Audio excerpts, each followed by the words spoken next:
A Poppy is to Remember by Heather Patterson and Ron Lightburn. At the end is a page regarding Remembrance Day in Canada. Canada's first Remembrance Day service was held at 11 o'clock on November 11th, 1919.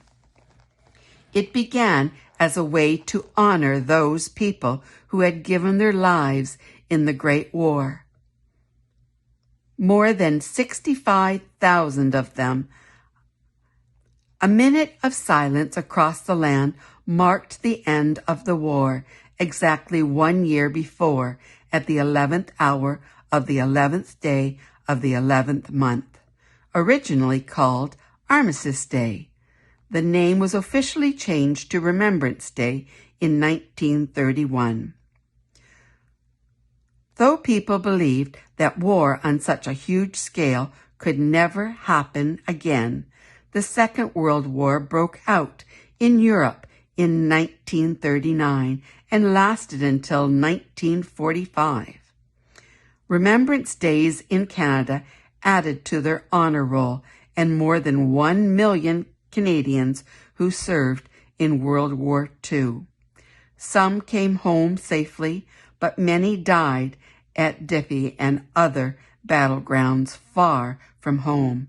Others were lost in the skies and at sea.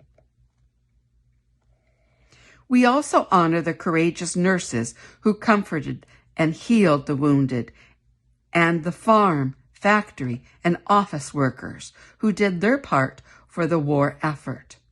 We remember the families who scrimped on food and skimped on fuel and went without luxuries so that soldiers would be better clothed and fed.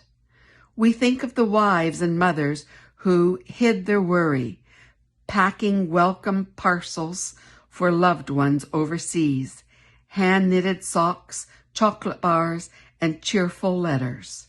We honor those who opened their doors to the awful news that their brother's son or husband was missing in action or had been killed. But the Second World War was not the last. From 1950 to 1953, Canadian troops fought in the Korean War. Decades later, our military forces are actively engaged in Afghanistan. We remember these gallant efforts on Remembrance Day as well. Lester B. Pearson, who later became Canada's Prime Minister, proposed to the United Nations in 1956 that troops be sent to the Middle East to avert a war there. For this, he was awarded the Nobel Peace Prize.